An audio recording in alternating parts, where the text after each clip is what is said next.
दोस्तों नमस्कार। मैं रमा सर एक बार पुनः आप सभी का आरजी लाइफलाइन क्लासेस की इस यूट्यूब प्लेटफॉर्म पर हार्दिक वंदन अभिनंदन एवं स्वागत करता हूं। आशा करता हूं कि आप सभी अच्छे होंगे, मस्त होंगे, मन लगा के पढ़ रहे होंगे। हाँ, कुछ कारणवश हम आपके बीच डेली क्लास लेकर वो उपस्थित नहीं हो पा रहे हैं, इसलिए हम क्षमा चाहते हैं। पर आपसे वादा है कि हम सभी इस सिलेबस को कंप्लीट करके आपको देंगे, ये मेरा आपसे वादा है। आप निश्चिंत रहिए, बस मन लगा के पढ़ते रहिए।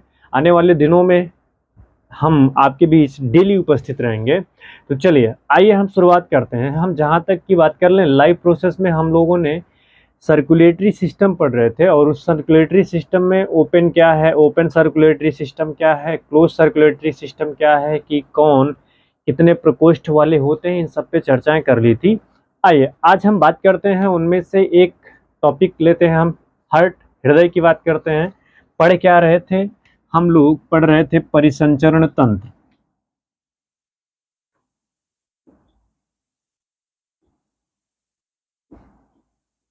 क्या पढ़ रहे थे भैया? परिसंचरण तंत्र, सर्कुलेटरी सिस्टम पढ़ रहे थे। इनमें आज जो हमें पढ़ना है वो मानव हृदय पढ़ना है। मानव हृदय,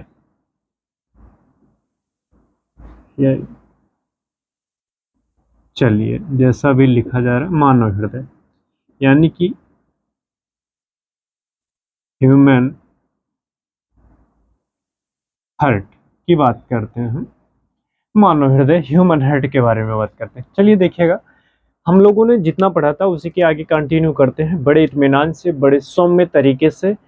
निवेदन जानते हैं, मोबाइल फ़ोन को हॉरिजॉन्टल मोड पर के रख दीजिए और बिल्कुल इत्मीनान से शिथिल मस्त और मस्त मगन होके पढ़िए। आप एक एक कॉन्सेप्ट को नोट करते चलिए, लिखते चलिए, समझते चलिए। पहले समझना ज़्यादा है, फिर बाद में लिखना। दोबारा आप रिवाइज वीडियोस कर करके देख सकते हैं, तो वहाँ से आप पहले आप समझ लें हर कॉन्सेप्ट को, ताकि लिखने में कोई असुविधा ना हो। तो चलिए देखिएगा, बात करें हम मानव हृदय की। तो ये मानव हृदय जो है हमारा, सबसे पहले इनका लोकेशन देख लेते हैं, कहाँ पे होता है, कैसे होता है। तो चलो देखो, ये मानव हृदय होता कहाँ पे है। हम लोग पढ़ चुके हैं श्वसन तंत्र। तो जब हम लोग श्वसन तंत्र पढ़े थे, तो कुछ हम लोगों ने श्वसन तंत्र का डायग्राम तो बनाया था, याद आएगा भी आपको। बिल्कुल, श्वसन तंत्र के डायग्राम में हम लोगों ने फेफड़े को बनाया था।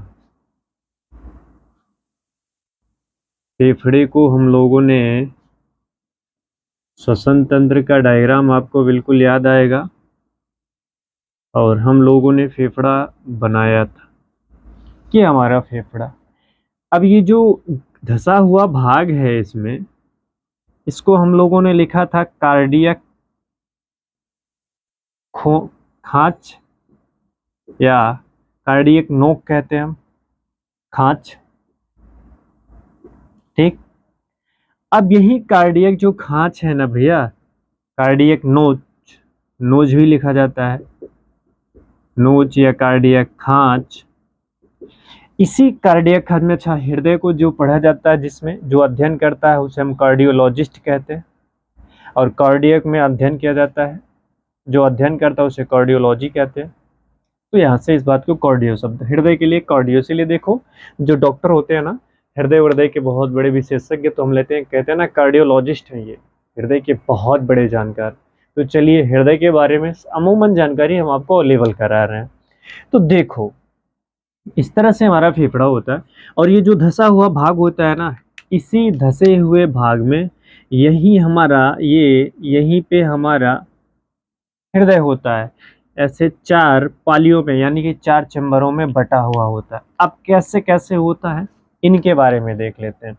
लगभग ये हमारा राइट है फेफड़ा, और ये लेफ्ट फेफड़ा है।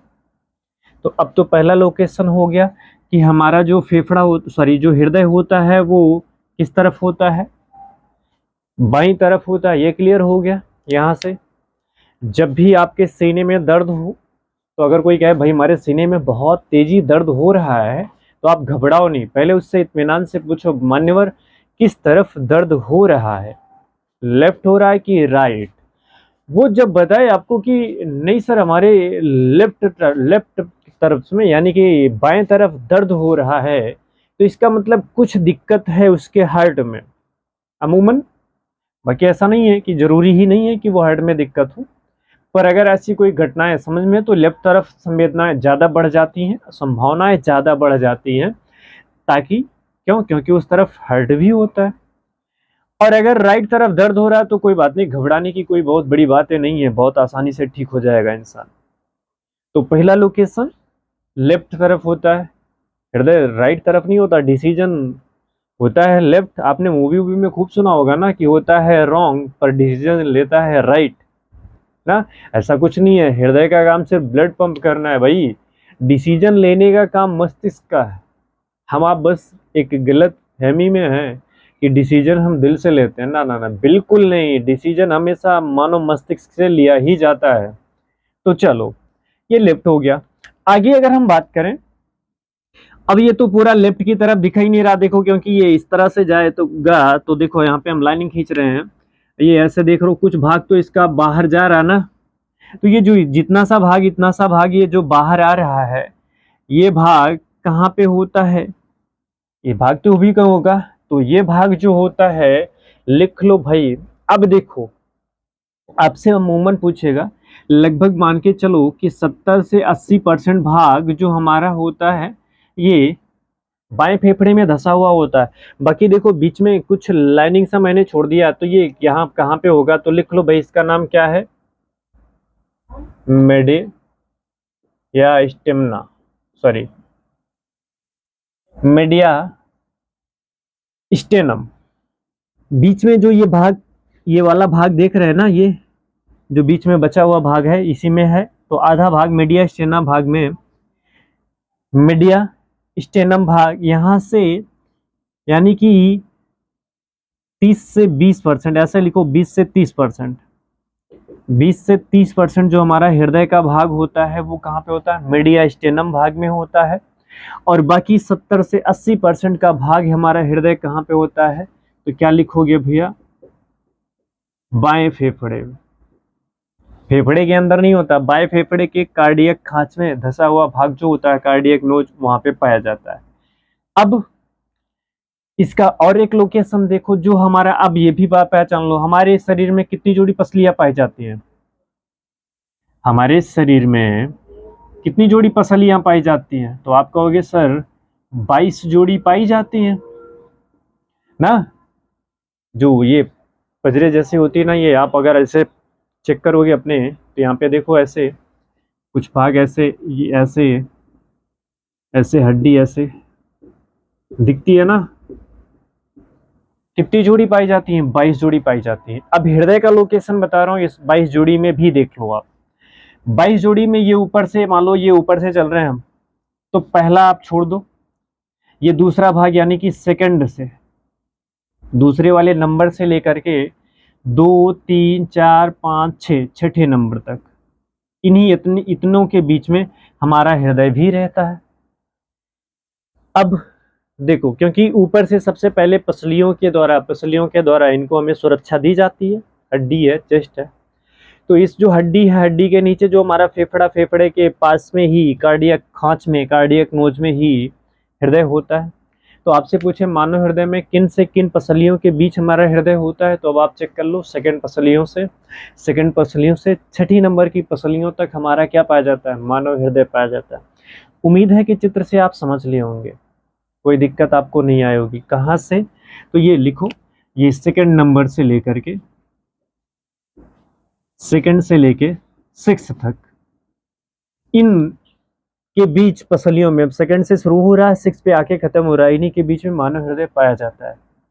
अब यहाँ तक तो लिख लिया हम लोगों ने, कोई दिक्कत नहीं है, बस समझना था आपको कि कहाँ पे पाया जाता है, कैसे पाया जाता है।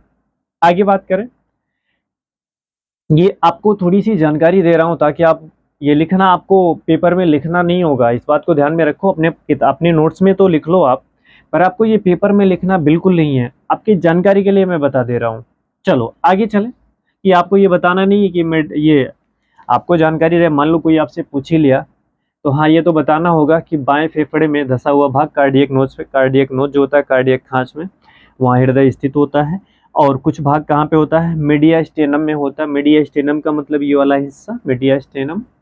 अगर पसलियों का पूछेगा तो लोकेशन क्या है, सेकंड से लेके थर्ड फ्लोर, तो sorry sixth floor, second floor से लेके सिक्स फ्लोर तक के बीच का मतलब जो पसलियां होती है उसी में पाई जाती हैं। हमारे मानव शरीर में टोटल 22 जोड़ी पसलियां पाई जाती हैं, है ना।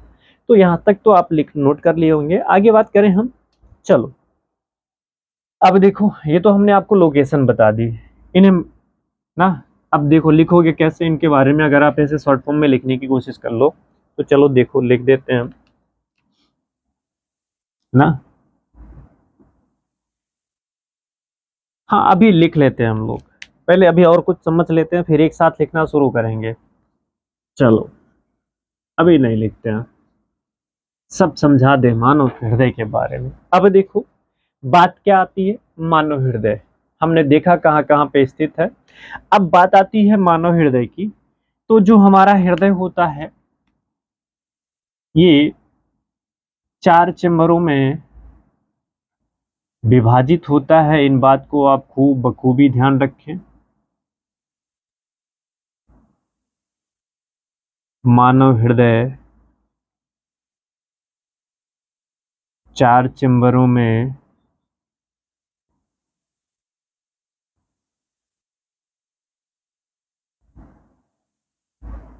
जो मानव हृदय है भैया वो 4 चेम्बरों में विभक्त होता है। ये देखो 4 चेम्बर मैंने बना दिया, ये मानव हृदय बनाया। चलो देखो, ठीक हृदय बंद मुट्ठी के आकार का, वो जो आप फिल्मों में इस तरह से आप दिल को फिल्माते हैं ना, तीर वूर लगा देते हैं। हालांकि ये आकार हमारा इसका नहीं है, हमारा हृदय ऐसे नहीं होता। हृदय हमारा जो है ये एक परिसंचरी अंग है और ये बंद मुट्ठी के आकार का होता है। तो इस बात को ध्यान में रखें आप खूब। यहाँ से अभी ये इस तरह से आकार किसका होता है वो मैं आपको बताऊंगा। चलो देखो अब बात आती है इनका नाम क्या है। तो इनका नाम है, देखो इन्हें हम राइट कहते हैं, इन्हें हम लेफ्ट कहते हैं, या फिर ऐसे ऊपर, चलो यहीं पे लिख देते हूँ, ये दायां और ये बायां, और ये है आलिंद, आलिंद, और ये भी है क्या भाई, आलिंद। और इनका नाम है निलय, और इनका नाम भी क्या है, निलय। तो एक प्रकोष्ठ, दो प्रकोष्ठ, तीन और चार, चार प्रकोष्ठ, 4 चेम्बर होते हैं हमारे हृदय में। तो 4 प्रकोष्ठ हो गए, इन्हें हम राइट कहते। अब देखो आपसे पूछे मानव हृदय कितने प्रकोष्ठ वाले हैं, तो 4 प्रकोष्ठ वाले मानव हृदय होते हैं। अब ये होता क्या है हमारा यहाँ पे, इसे हम कहते हैं अग्र महाशिरा।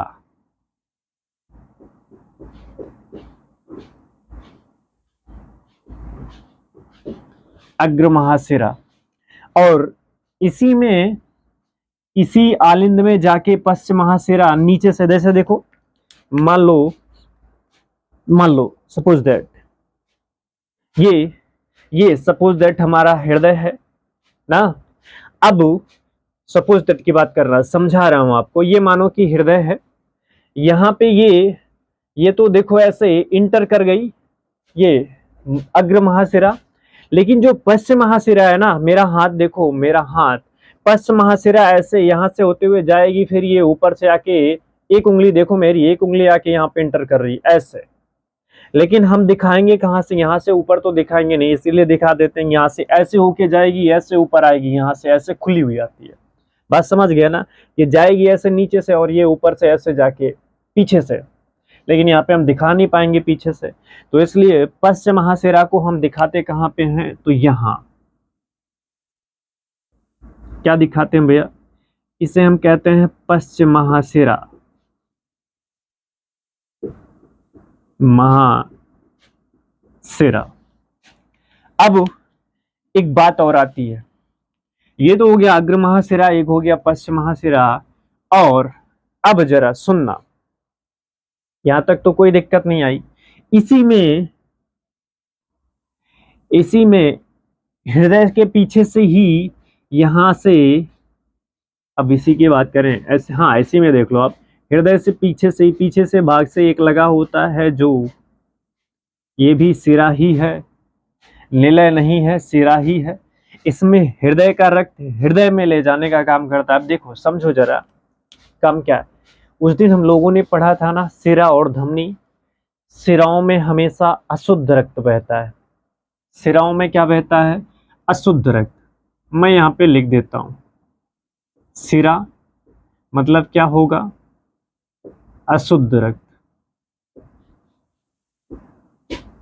अशुद्ध रक्त। और जो रेड से लिख रहा हूं मतलब वो शुद्ध होगा,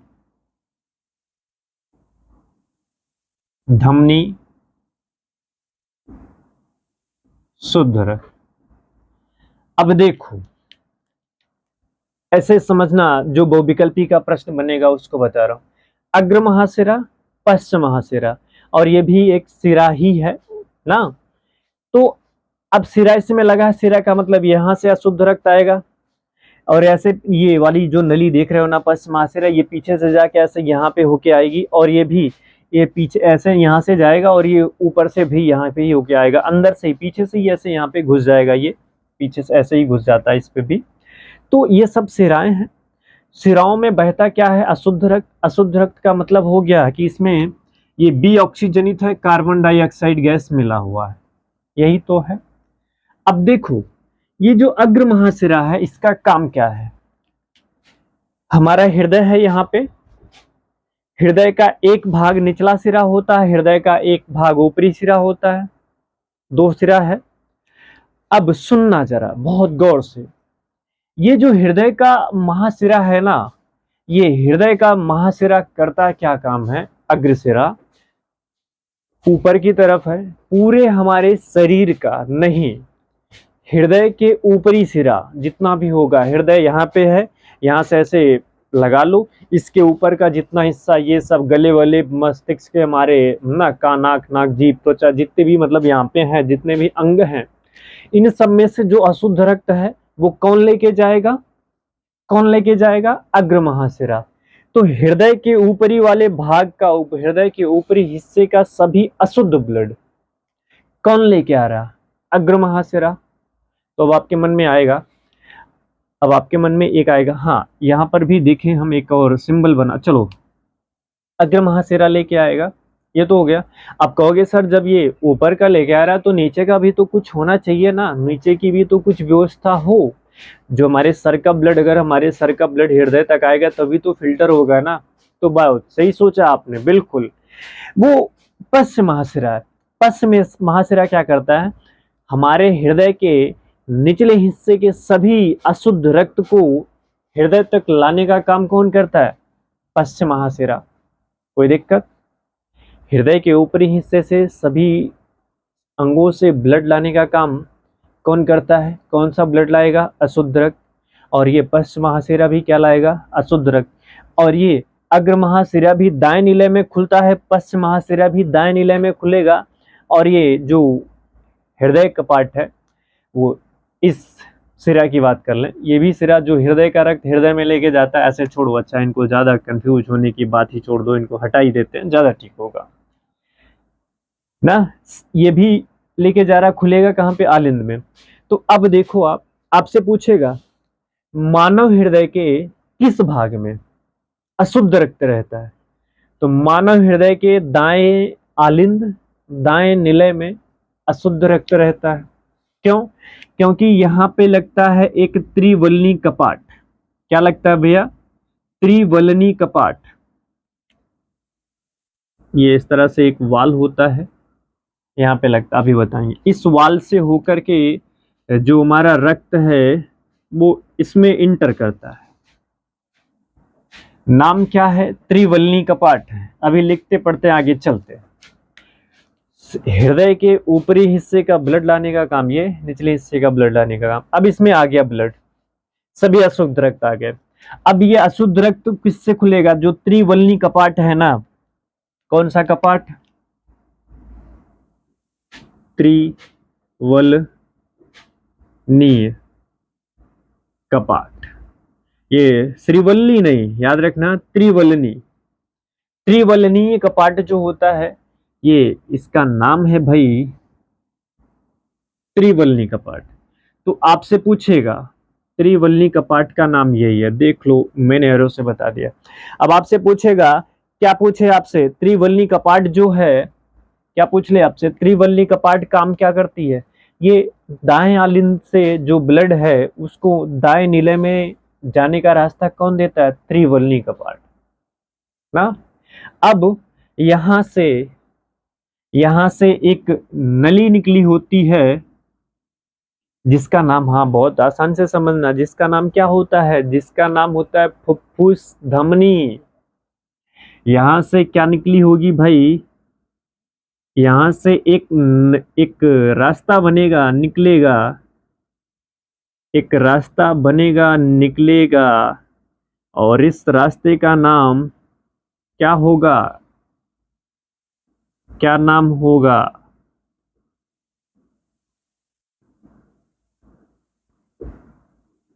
फुफ्फुस, फुस धमनी।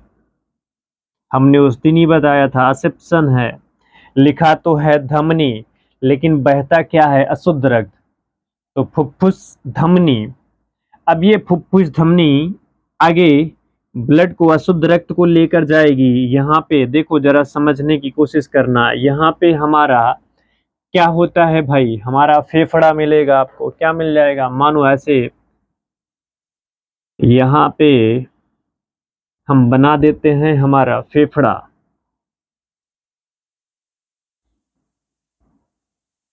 चलो कुछ ऐसे बना देते हैं, अच्छा नहीं, चलो पूरा ही बना दें। क्या मिलेगा भाई? फेफड़ा मिल जाएगा हमारा।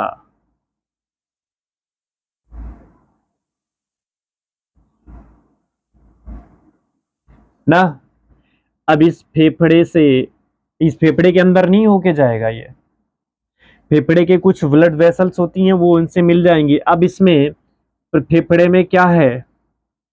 ऑक्सीजन की मात्रा ज्यादा, और इसमें जो अशुद्ध रक्त, इसमें किसकी मात्रा ज्यादा? कार्बन डाइऑक्साइड की। यहाँ पे कौन सी घटना घटती है? तो विसरण। कौन सी घटना घटेगी? विसरण। विसरण में, अब विसरण जो होगा वो उच्च सांद्रता और निम्न सांद्रता को लेकर होगा। तो यहाँ पे इनकी उच्च सांद्रता, यहाँ पे इनकी उच्च सांद्रता। अब ये दोनों एक्सचेंज हो जाएंगे, तो आगे जो जो रास्ता निकलेगा, अब देखो जो मैं रेड से दिखा रहा हूं, उसका मतलब है कि वहां से, अब जैसे ही फेफड़े से ये आगे निकलेगा, ये बहाएगा कैसा? अशुद्ध रक्त नहीं, अब ये बिल्कुल शुद्ध रक्त हो गया। देखो, इसलिए मैं इसे, जो शुद्ध रक्त लेके जा रहा है उसको हम रेड पेन से ही दर्शा रहे हैं। कोशिश जरा देखना, हाई क्वालिटी पे कर लो, विजुअल दिखेगा ना। अब देखो असेप्शन, यहां पर ये जो शुद्ध ब्लड लेके आ रहा है इसका नाम हो जाता है क्या? तो फुफ्फुस। इसका नाम क्या हो गया? फुफ्फुस सिरा। इसका नाम क्या हो गया? फुफ्फुस सिरा। अब जब यहां पे ये ब्लड इंटर कर जाता है तो फिर आलिंद से, इस आलिंद से फिर आएगा कहां पे? नीले में आना है इसको। तो यहाँ पे कोई ना कोई तो इससे मिलेगा। अब जो इससे मिलेगा, यहाँ पे कोई ना कोई वाल होगा जिसे हम कहते हैं द्विवल्नी कपाट।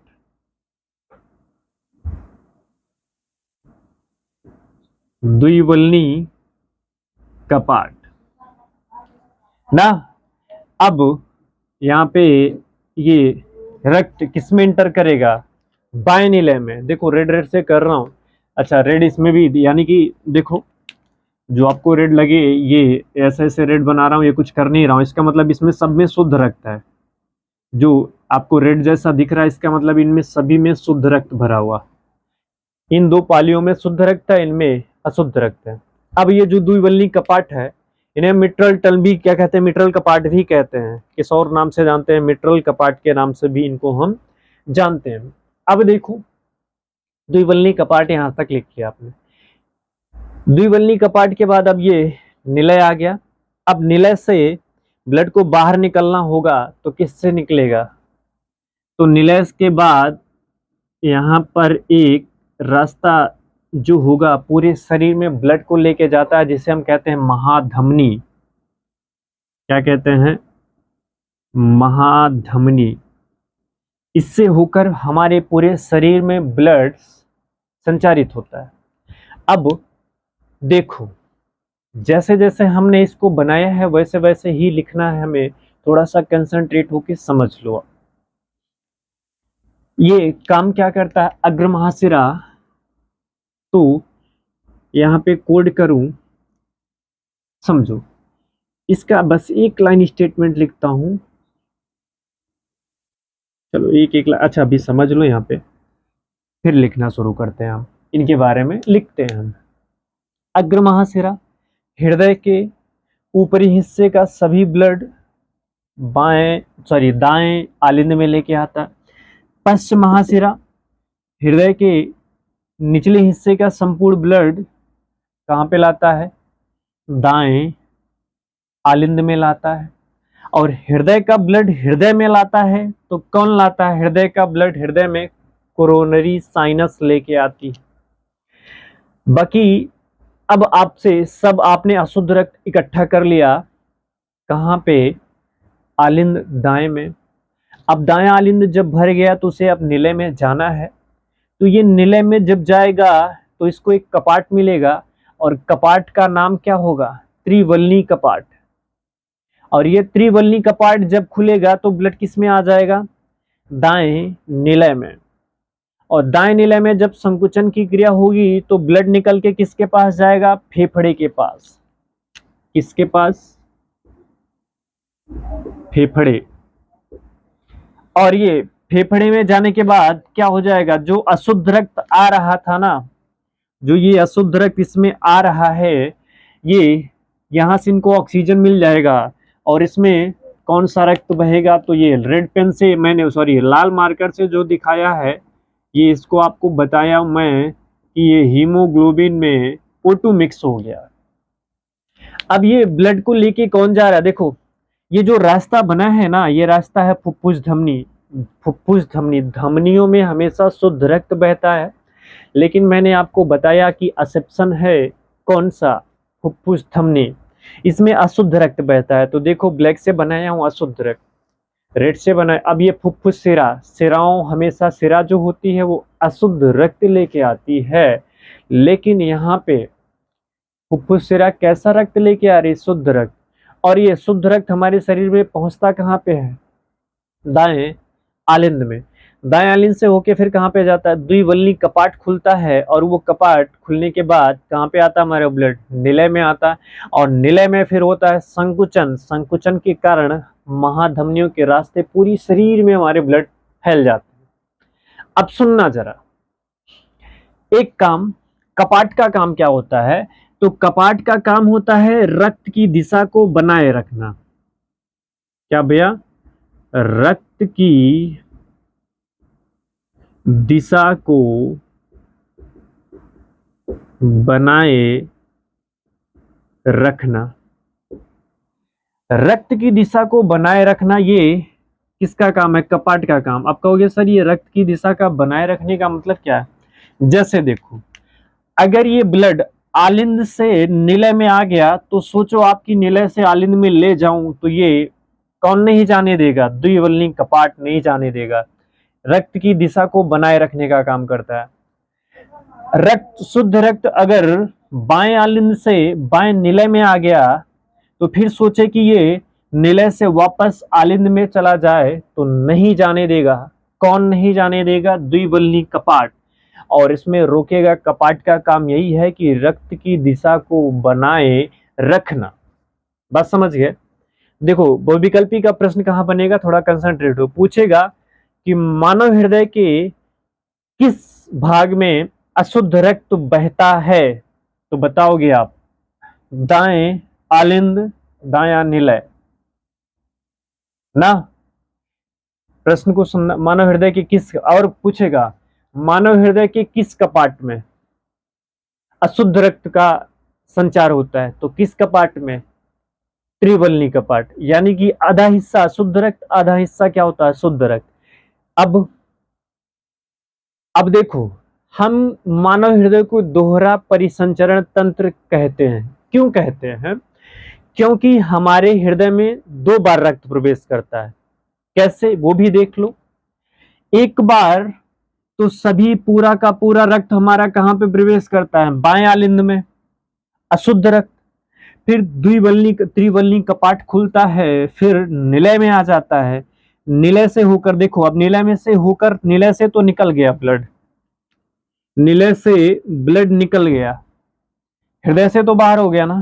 फिर घूमकर दोबारा इंटर कर रहा है, घूमकर रक्त जो है ये दोबारा इंटर कर रहा है किसमें, बाएं आलिंद में, फेफड़े से होकर फिर दोबारा इंटर कर रहा है। तो एक बार तो हृदय में आया था ब्लड, फिर दोबारा हृदय में ही आ रहा है, तो फिर दोहरा परिसंचरण तंत्र। पूछे मानव में दोहरा परिसंचरण तंत्र कौन सा है, तो हृदय, मानव हृदय, या फिर हृदय को हम क्या कहते हैं, मानव हृदय को दोहरा परिसंचरण तंत्र कहते हैं। बात यहां तक समझ गए? तो जब इतनी बात आप समझ गए तो बस सिंपल है। अब आप देखो, ये जो हमने थोड़ा सा एक, हाँ कुछ करना नहीं है, बस आपको समझाना ही है हमें। तो हम क्या करते हैं, ताकि आपको हमेशा बात आसान सा समझ आए, इसलिए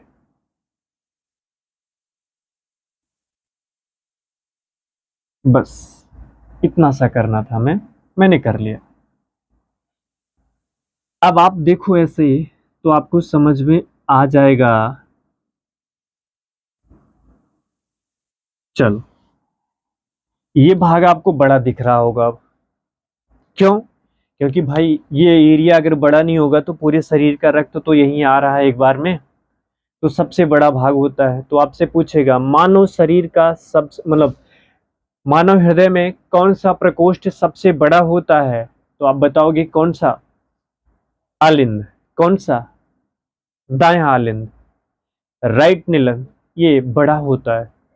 फिर यहां से ब्लड किस में जाता है, निलय में। और निलय की दीवार, इनकी अपेक्षा इनकी दीवार क्या होती है, मोटी होती है, मजबूत होती है। क्यों? क्योंकि इन्हीं में होता है संकुचन। जब इनमें संकुचन होगा तभी ब्लड बाहर जाएगा। तो फिर ब्लड बाहर गया, फिर इंटर किया कहाँ पे, दाएं आलिंद में। और दाएं आलिंद में कैसा रक्त आ गया, अब शुद्ध रक्त आ गया। ये द्विवल्नी कपाट से खुला, इसमें फिर ये भी दीवारें मोटी होती है, संकुचन होता है, फिर महाधमनी के माध्यम से। तो अब सुनना, एक प्रश्न है, तो जब इसमें संकुचन होगा तो धड़कन तो यहीं से आएगी ना, तो संकुचन हो किस में रहा है, तो आप कहोगे सर संकुचन होता किस में है, तो ये निलय में होता है। तो आज से आपने वो गाना सुना है ना कि दिलों को धड़कना तुम्ही ने सिखाया, एक गाना है, सुना होगा आपने कि दिलों को धड़कना तुम्ही ने सिखाया। ऐसा नहीं है, दिलों को धड़कना और किसी ने, यक्स वाई ने नहीं सिखाया आपको, यक्स ने नहीं सिखाया आपको दिल का धड़कना। दिल के, आपके हृदय का धड़कना, दिल का धड़कना सिखाया किसने, निलय ने। तो बस याद कर लो, दिल की धड़कन, दिलों को धड़कने का काम कौन कराता है, दिल को धड़काने का काम कौन करता है, निलय। तो गाना याद कर लो ना, दिलों को धड़कना निलय ने सिखाया, बात खत्म हो जाएगी। तो आशा है, उम्मीद है इतने कॉन्सेप्ट आपको समझ में आए होंगे। तो चलें एक एक के बारे में लिखना शुरू कर देते हैं, ताकि आप आसानी से इन बातों को समझ सकें। कोई दिक्कत, कोई समस्या? अगर कोई दिक्कत, कोई समस्या नहीं है तो इसकी आप एक शॉर्ट स्क्रीन लो, और ताकि हम आगे आपसे लिखना शुरू करें इनके बारे में, और फटाफट हम लिख के सब कुछ समाप्त करने की कोशिश करें जल्दी। तो उम्मीद है कि आप शॉर्ट स्क्रीन ले चुके होंगे। आगे बढ़े हम लोग, बात करें आगे। चलो अब मिटाते हैं और फिर एक एक के बारे में। जब आपसे पूछेगा मानव शरीर के दोहरा परिसंचरण हाँ यहीं से ऐसे नोट कर लो। आपसे पूछे दोहरे परिसंचरण तंत्र का सचित्र वर्णन कीजिए। दोहरे परिसंचरण तंत्र का सचित्र, अच्छा दिख नहीं रहा होगा, प्रश्न लिख लो। अच्छा लिख, यहाँ पे लिख देता हूं, क्या पूछे, दोहरे, प्रश्न लिख लो आप, दोहरे परिसंचरण तंत्र का सचित्र वर्णन कीजिए। तो आपको ये चित्र बना देना है। अब बनाने के बाद लिखना है कि पूरे शरीर का रक्त दाएं आलिंद में आता है, दाएं आलिंद से त्रिवलनी कपाट से होते हुए दाएं निलय में प्रवेश करता और पुनः ब्लड निकल के फेफड़े से होते हुए फुफ्फुस शिराओं के माध्यम से बाएं आलिंद में प्रवेश करता है, जिसमें द्विवल्नी कपाट लगा होता है। द्विवल्नी कपाट के माध्यम से बाएं निलय में प्रवेश करता है और बाएं निलय के बाद महाधमनियों के सहायता से पूरी शरीर में शुद्ध रक्त का प्रवाह होता है। बस इतना ही लिखना है। जैसे जैसे चित्र बनाना है वैसे वैसे लिख देना है। चलो मिटाएं इनको। दोहरा परिसंचरण तंत्र है और मानव हृदय का सचित्र वर्णन पूछे तो वो अलग लिखा जाएगा, अभी बताता हूं मैं। चलो देखो, अच्छा आपका विचार है तो बिना मिटाई ही लिख दूं मैं इनके बारे में, ये मिटाना तो पड़ेगा ना। चलो मिटाई लेते हैं। उम्मीद है कि यहां तक आपको समझ में आ रहा होगा। चलो देखो, एक छोटा सा फट से मैं यहाँ पे डायग्राम इनकी मानव हृदय का बनाता हूं।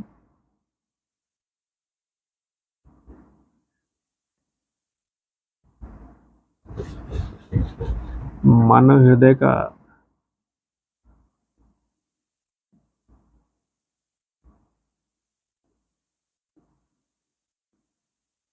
छोटा सा डायग्राम लो भाई, मानव हृदय का एक छोटा सा डायग्राम। चलो ये बना दिया। यहाँ पे क्या लिखा था, अग्रशिरा, यहाँ पे पश्चशिरा, और यहां से एक क्या निकली थी, फुफ्फुस धमनी, यही तो थी। यहाँ पे क्या था, एक कपाट, यहाँ पर भी एक कपाट था। ये जो नली है क्या था, फुफ्फुस सिरा, और यहां से जो निकली थी महाधमनी।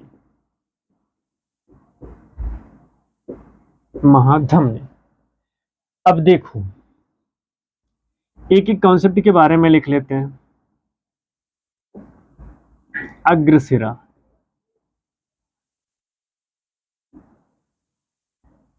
अग्रशिरा का काम क्या है, अग्रशिरा के बाद पश्चशिरा, पश्चशिरा के बाद ना, पश्चशिरा के बाद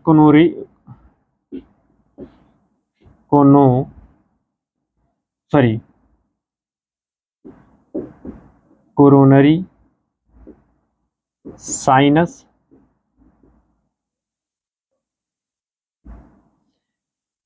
एक दो तीन, कोरोनरी साइनस के बाद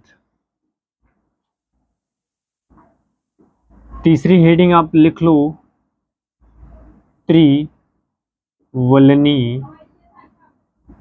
कपाट। त्रिवलनी कपाट के बाद फिर क्या लिखोगे, फुफ्फुस धमनी। फुफ्फुस धमनी के बाद फेफड़ों से होते हुए रक्त, फिर किसके बाद, फुफ्फुस धमनी के बाद फुफ्फुस सिरा, और फुफ्फुस सिरा के बाद फिर अगला जो टम्स है वो क्या है, द्विवल्नी, द्विवल्नी कपाट, और द्विवल्नी के कपाट के बाद फिर जो अंतिम है वो क्या है भाई, महाधमनी। इतने कॉन्सेप्ट आप समझ लो और इनके बारे में हम लिख पढ़ लेते हैं। तो आप ऐसे देखो, जैसे मैं लिख रहा हूं ना, दोहरा परिसंचरण तंत्र जब आपको बताए, ऐसे हेडिंग बाय हेडिंग लिखोगे ना, तो ईमानदारी के साथ मैं कहता हूं आपको कि अगर एक भी नंबर आपका काट लिया, असंभव है, बिल्कुल उसको बिल्कुल ये कॉन्सेप्ट, एग्जामिनर को ये कॉन्सेप्ट समझ में आ जाएगा कि आपने पढ़ा है, आपके पास जानकारी है, तभी तो आप एक के बाद एक बता दे रहे हैं क्या है हृदय में, कैसे है। तो इस तरह से लिखना में, जैसे कहते हैं ना कि आप देखो, हम सीबीएसई बोर्ड वाले और यूपी बोर्ड वाले हम आज देखते हैं, अकॉर्डिंग टू सीबीएसई बोर्ड बहुत अच्छा नंबर लेके आते हैं। कारण क्या है, बस यही है कि उनके लिखावटी के तरीके, लिखने के तरीके बहुत अलग हैं। लिखने का तरीका मतलब वो डिक्टो कॉन्सेप्ट की बात करते हैं, बिल्कुल वही बात करेंगे जो एथेंटिक होगा। तो क्यों ना हम ऐसा ही करें, एथेंटिक ही करें। हमें बहुत कहानी लिखने का कोई मतलब नहीं है। आज की दुनिया वैसे ही बहुत कहानी नहीं सुनना चाहती है, काम की बात चाहती है। तो वो काम की बात ही कर लो ना, ताकि आपका भविष्य सुनिश्चित हो जाए। चलो देखो, अग्रशिरा का काम क्या बताया था मैंने आपको, बताया था भैया अग्रशिरा हृदय के ऊपरी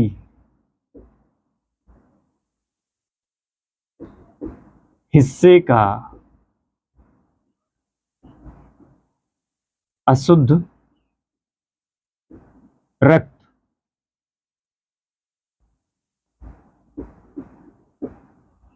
अशुद्ध रक्त कहां पे लाती है, अशुद्ध रक्त दाएं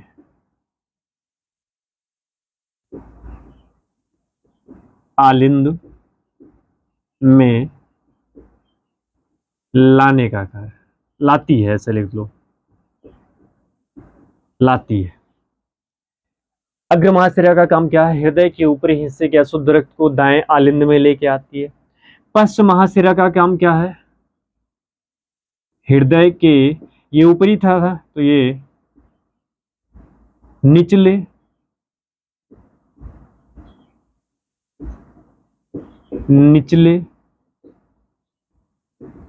हिस्से से अशुद्ध रक्त को हृदय में लाने का कार्य, यहां से लिख लो, हृदय के निचले हिस्से से अशुद्ध रक्त को हृदय में लाने का कार्य कौन करता है, पश्चिम महाशिरा। अब बात आती है कोरोनरी साइनस। अभी देखो, आपने हृदय के ऊपरी हिस्से का ला लिया और हृदय के निचले हिस्से का ला लिया। हृदय है ऊपरी हिस्सा ले लिया, हृदय है निचली हिस्सा ले लिया। अभी हृदय में भी तो अशुद्ध रक्त होगा, हृदय के भी कोशिकाओं में तो अशुद्ध रक्त होगा। तो हृदय की कोशिकाओं से और हृदय के पास के एरियो से वहां का अशुद्ध रक्त हृदय में कौन लेके जाता है, तो ये कोरोनरी साइनस, हृदय का अशुद्ध रक्त हृदय में लाने का कार्य करती है। अब एक विशेष बात लिख लो, जब ये अग्रशिरा, देखो जैसे यहां पे देख लो आप, ये जो अग्रशिरा बना हुआ है ना, तो इनमें भी एक क्या लगा होता है, इनमें भी कपाट लगा होता है। अग्रशिरा में यहाँ पे ऐसे नोट करके, इसमें भी क्या होता है, अग्रशिरा में भी एक कपाट।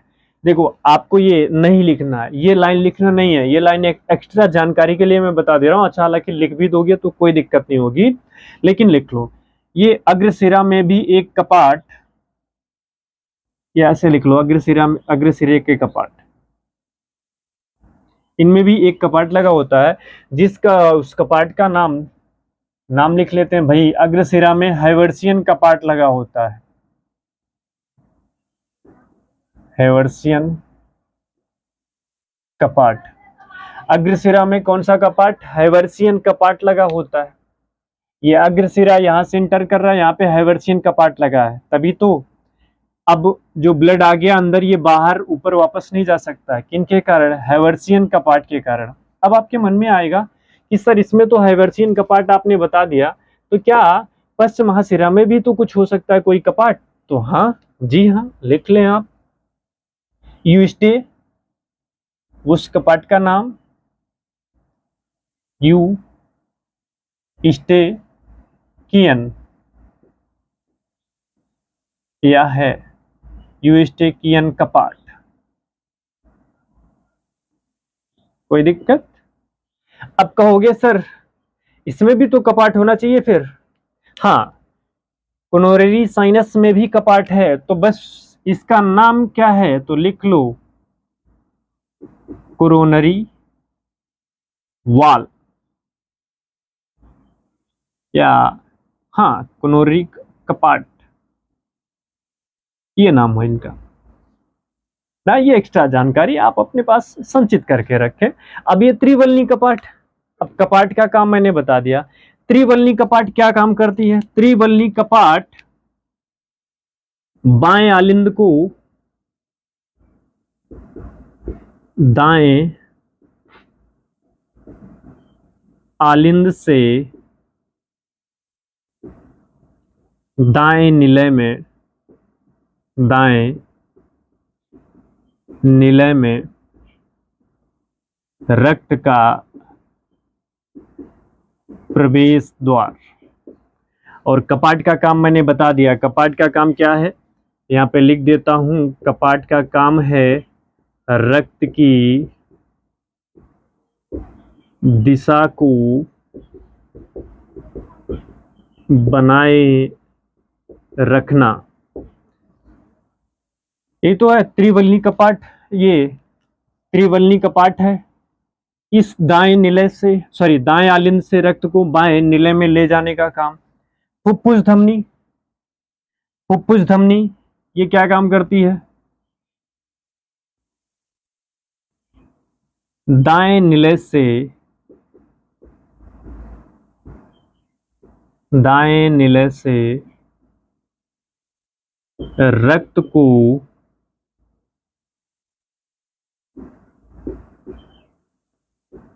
फेफड़ों तक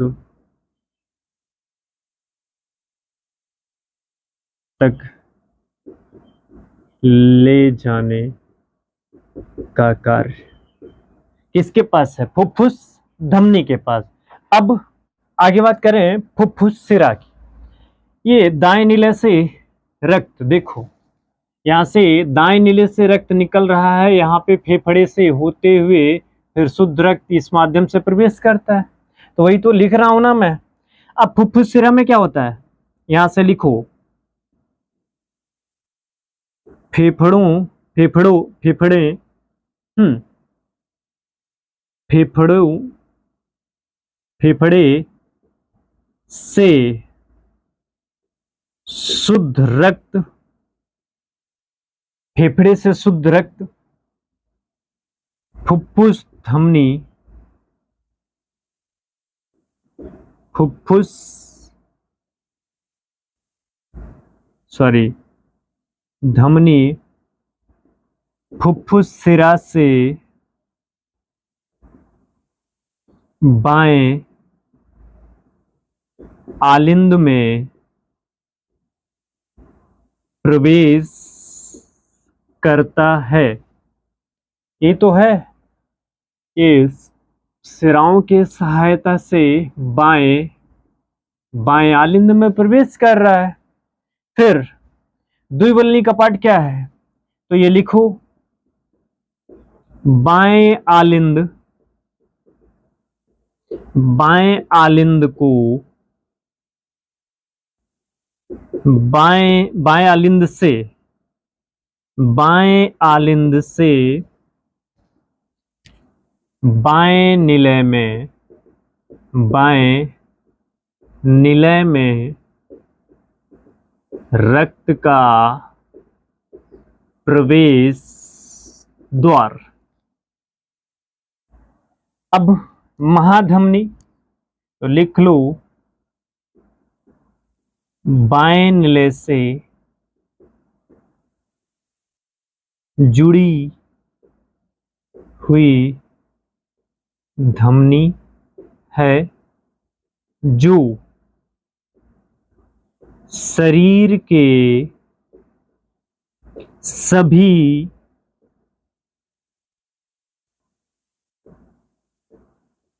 हिस्सों तक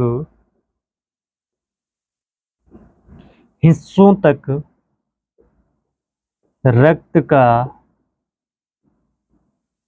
संचार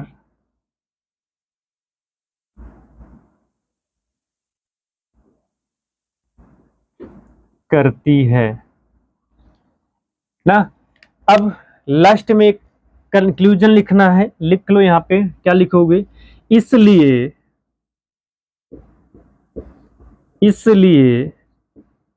मानव हृदय दोहरा परिसंचरण, मानव हृदय या मानव दोहरा परिसंचरण तंत्र, मानव हृदय दोहरा परिसंचरण तंत्र है ना। क्यों? तो इसका उत्तर अगर आपसे पूछे तो लिख लो क्योंकि मानव हृदय में रक्त 2 बार प्रवेश करता है। हालांकि इतना लिखने के बाद आपको बस इतना स्टेटमेंट लिखना है, इसलिए मानव हृदय दोहरा परिसंचरण तंत्र है। क्यों? अगर कोई पूछ ले आपसे तो क्या बताओगे? क्योंकि मानव हृदय में रक्त 2 बार प्रवेश करता है। देखो, एक बार पूरे शरीर से आके इस निलय में आलिंद में प्रवेश किया, फिर इससे बाहर निकल गया, फिर फेफड़े से होते हुए फिर आ गया। तो आपसे अगला प्रश्न पूछेगा कि मानव का रक्त शुद्ध कहाँ पे होता है? तो रक्त को शुद्ध करने का काम फेफड़ा करता है और रक्त को पंप करने का काम हृदय करता है। तो ऐसा है, ये देखो एक बार, अग्रशिरा हृदय से, ऐसे देखो याद हो जाएगा, अग्रशिरा हृदय देखो, हृदय से ऊपरी हिस्से का ब्लड लेके हृदय में आएगा। हृदय के किस भाग में? तो ये कौन सा चेंबर? तो ये कौन सा चेंबर? बाएं आलिंद में ले आने का काम अग्रशिरा। पश्चशिरा हृदय के निचले हिस्से से सभी अशुद्ध रक्त को लाएगा कहाँ पे? दाएं आलिंद में। ठीक।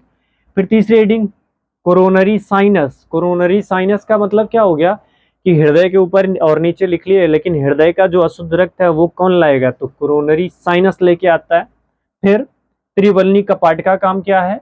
त्रिवलनी का कपाट का काम है कि दाएं आलिंद और दाएं निलय को जोड़ने का काम, यानी कि इसमें से रक्त इसमें आएगा तो इसको रास्ता त्रिवलनी कपाट देगी फुफ्फुस धमनी में।